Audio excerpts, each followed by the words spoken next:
I was just trying to help set out the plates for the big family dinner, when my aunt waved me off like a fly. Oh, Alara, darling, we're all set. Plenty of hands. Just squeeze in somewhere later. We've got, 45 seats already accounted for. It felt like a punch, like always, but then last week, they thought it was just a casual gathering, but I found a stage with room just for me, holding 1 million in donations, and they froze seeing me applauded. Before we continue, tell me in the comments, where are you watching from? I'd love to know. Growing up, my life felt a lot like a blurry photograph, Like I was always just a bit out of focus compared to everyone else. My parents passed away when I was really young, too young to even properly remember their faces, just fuzzy feelings of warmth sometimes, like a dream. After that, Aunt Beatrice and Uncle Silas took me in. They were fine. Not bad people, I guess, but I was always the orphan, the extra. Not a real part of their immediate, perfect little family. Their kids, my cousins Kendra and Bryce, well, they had everything. New clothes, private schools, their own rooms, endless attention. I had the guest room, hand-me-downs, and a quiet corner where I read a lot, watching them from a distance. Family gatherings were the worst. Holidays, birthdays, anniversaries. They always felt like a test I was failing. I'd try to help, try to join in, but it was like I was invisible or worse, a nuisance. My passion, my real joy, was working with the kids at the community center. Just down the street, a place bursting with life and genuine smiles. I started volunteering there in high school, helping with homework, organizing games, just being there for kids who sometimes didn't have anyone else. It filled something hollow inside me. Aunt Beatrice just called it my little hobby, something sweet but ultimately pointless. Uncle Silas would just grunt, should be focusing on a real career, Alara, something with security, like accounting. They never understood. They never tried to. They just saw a waste of my time, a distraction from a path they thought was right for me, which really meant a path that made me less of a burden to them. Last Christmas, that was the big one. The one that finally snapped something inside me. Aunt Beatrice had invited everyone, and I mean everyone. She loved big, showy events, all about appearances. There were people I'd never even met before, distant cousins, business associates, all packed into their huge dining room. I'd spent the entire morning helping her get ready, polishing silverware, arranging flowers, carrying platters of food until my arms ached. "Thanks, Alara. You're such a help, dear," she'd say, without really looking at me. When it was finally time to eat, everyone started finding their places. 45 chairs, Aunt Beatrice had boasted to a new acquaintance, all perfectly set around the massive, extended table. 45, she'd said. My stomach twisted. I saw Kendra laugh with Bryce, pointing out who sat next to whom. I saw Uncle Silas direct various guests to their spots, a big smile on his face. And I stood there, by the kitchen door, holding an empty serving bowl, watching. One chair, then another, all filling up. Kendra waved me over to a tiny stool by the pantry door, almost hidden from the main table, wedged between a coat rack and a stack of board games. "Oh, Alara, we completely forgot about you, sweetie. But look, a spot for you right here, won't be in anyone's way," she chirped, completely oblivious, or maybe not. My heart felt heavy, like a stone. 45 seats, and not one was for me, not really. Not at the real table. The food, which had smelled so good moments before, suddenly tasted like ash in my mouth. I picked at my plate, trying to look busy, trying to look like I didn't care. But I did. It hurt. It hurt so much to be seen as so utterly disposable, so easily forgotten, even after all I'd done. Uncle Silas just glanced at me once, then went back to his booming laughter. Aunt Beatrice was too busy playing hostess. It was a clear message, louder than any words. You don't belong here, Alara. You're just extra. A spare part. That night, lying in the guest room, staring at the ceiling, something shifted. It wasn't just another oversight, another little slight. It was a pattern, a deliberate message woven into the fabric of my life here. They didn't just forget me. They never saw me in the first place. Not really. I cried, silent tears soaking my pillow, but beneath the sadness, a spark ignited. A quiet, fierce determination. Enough was enough. I couldn't keep living like this, hoping for crumbs of affection or acknowledgement. I had to build my own table, with chairs for people who actually wanted me there. My community work, my hobby, that was where I felt real, where I felt seen. I decided right then and there, I was going to pour everything I had into that. I wasn't going to try to prove myself to them anymore. I was going to prove myself for myself and for the kids at the center. The next day, I called Leo, my friend from college, who was always so good with organizing things. Leo, I said, my voice still a little wobbly but firm, I need your help. I'm going to make the community center program something huge. He listened patiently, then just said, tell me what you need, Alara. I'm in. That simple agreement felt like the first solid step on a brand new path. A path away from their table and towards my own. After that awful Christmas, my focus became laser-sharp, like nothing else mattered. My hobby, as Aunt Beatrice called it, consumed me. I started spending every free moment at the community center. We had so many ideas, so much potential, but almost no money. I talked to Leo almost daily. He's a whiz with paperwork, a real brainiac for spreadsheets and budgets, which is something I definitely am not. Alara, he'd say, tapping his pen against his laptop, we need to formalize this, make it a non-profit. That opens up grand opportunities, you know. And I just blink at him, feeling overwhelmed. Grants? What even are those? But he was patient, bless his heart. He walked me through every single step, explaining what articles of incorporation were, why we needed a board of directors, how to write a mission statement that sounded official, but still felt like us.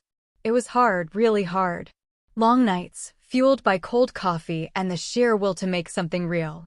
I'd be at the center until late, then come home, and after everyone else was asleep, I'd be on my laptop, trying to understand legal jargon or tweak a program outline.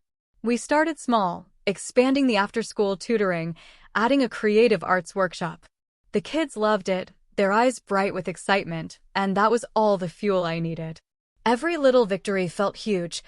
A new volunteer signing up, a small local business donating art supplies, a parent telling me their child was finally looking forward to school because of our program.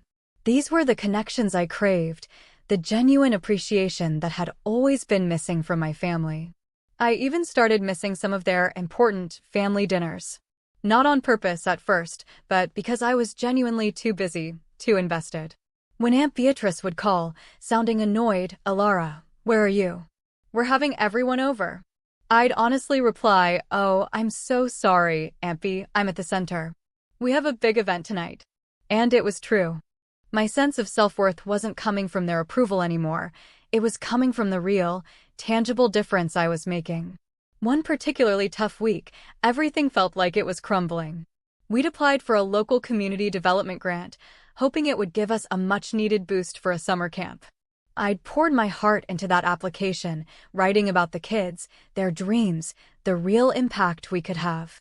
But then the rejection letter came. A polite, formal no, citing insufficient alignment with current funding priorities. My shoulders slumped. I felt like a failure. Maybe they're right, Leo, I sighed, showing him the letter. Maybe this is just a hobby after all. Leo frowned, his face serious. No way, Alara, he said, pushing the letter back to me. This isn't a no to you or to the kids. It's just a no from this one funder. There are a million other doors, remember. Just when I was about to give up, feeling completely defeated, Leo called me, his voice buzzing with excitement. Alara, you won't believe this. The Sterling Foundation, they just announced their new initiative. They're looking for innovative projects that really foster community engagement. A major grant, Alara. A really significant one. My heart leaped. The Sterling Foundation was huge, a major player. This wasn't just a grant, it was a game changer. This was my chance. I knew I had to go all in. The next few months were a blur of work, harder than anything I'd done before. I researched the Sterling Foundation inside and out, read every one of their past reports, understood their values. Leo helped me refine our budget, project our impact, quantify everything. I wrote and rewrote the grant proposal countless times, each word carefully chosen to convey the passion and genuine need behind our program. I barely slept. During this time, my family calls became more frequent, but not out of concern. Ilara, your cousin Kendra is getting married next year. You simply must help with the seating chart. You're so good with organizing things, Aunt Beatrice would say, completely unaware of the actual organizing I was doing. Uncle Silas called once. Heard you're still playing around at that center, Ilara. Don't forget where your loyalty lies. He meant their loyalty to me, not the other way around. They'd casually mention their upcoming luxury cruise, or Bryce's new car, or Kendra's elaborate wedding plans, completely oblivious to the financial tightrope I was walking, the immense pressure I was under. Doubts started to creep in. Was I being foolish? Was this all just a pipe dream? Maybe they were right. Maybe I was just wasting my time, chasing something impossible. What if it all falls apart, Leo? I confessed one evening, staring blankly at my laptop screen. What if I get another no? He put a hand on my shoulder, firm and reassuring. Then we try again, Ilara. But look around you. Look at these kids. Look at the real smiles on their faces. You're not doing this for them, are you? You're doing it because you believe in it. And that's what matters. That's your purpose. His words were a lifeline. He reminded me why I started, not to prove anything to my family, but to build something meaningful, something real, something that brought light to lives. My resolve hardened.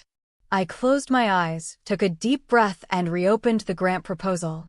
I wasn't just writing for money anymore. I was writing for those kids, for myself, for the stage I was building, brick by painful brick. The day the email came, I almost didn't open it.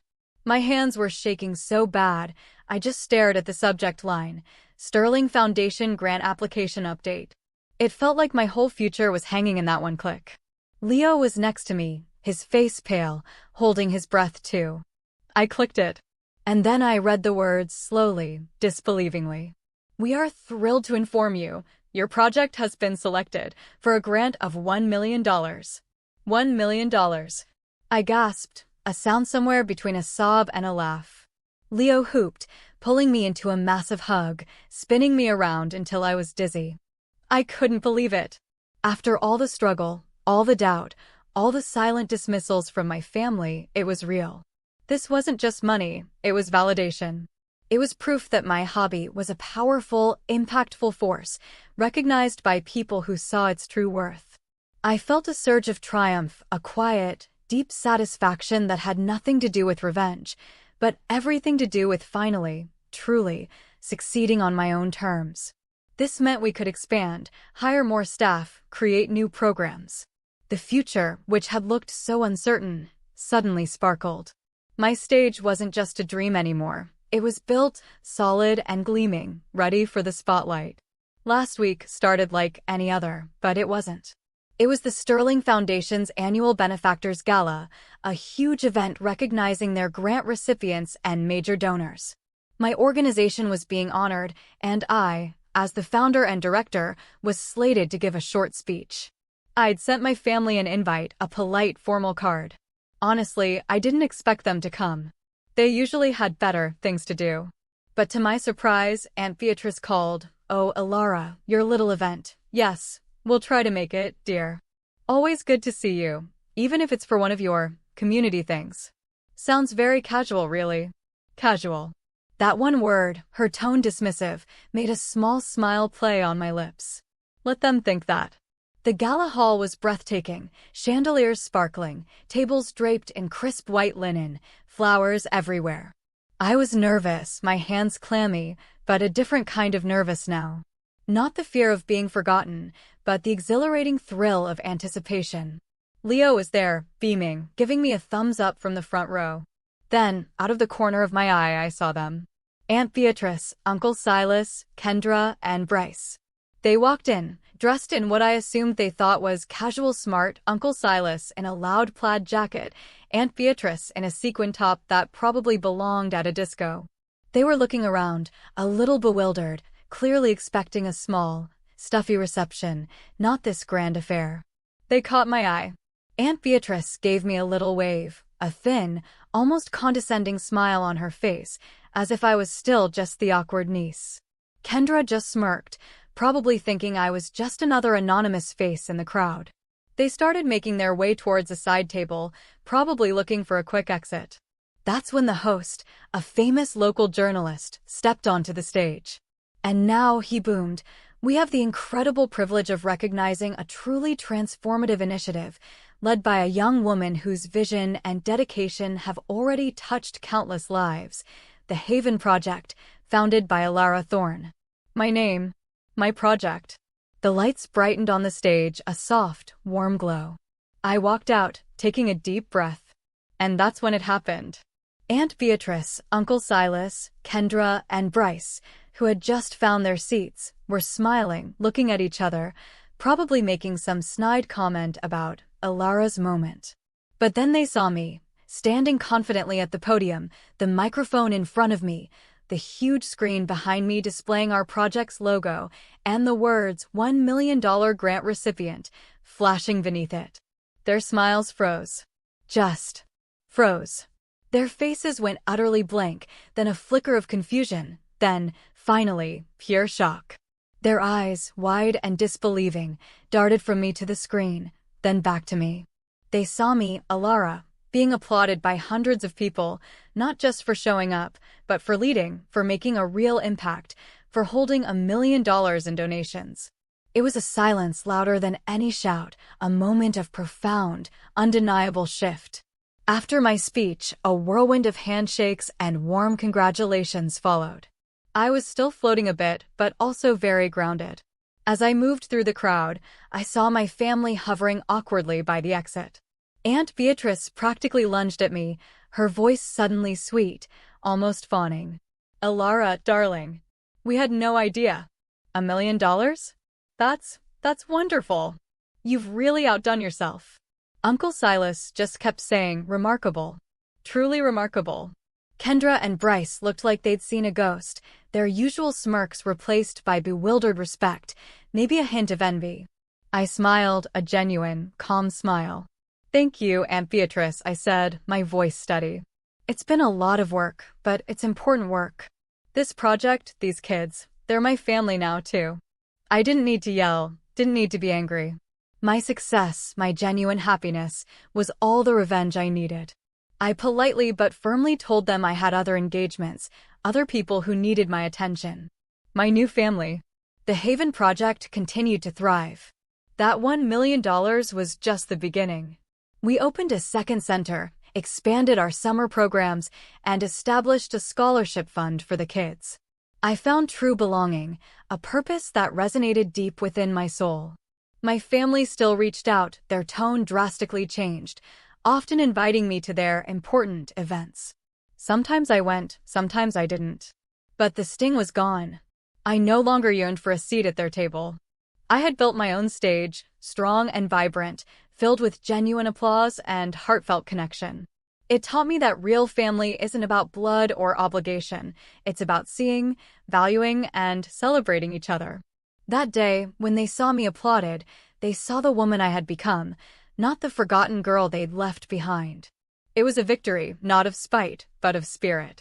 If you've ever felt overlooked, like you're searching for your own stage, just remember, your voice matters and your passion can move mountains. Don't let anyone dim your light.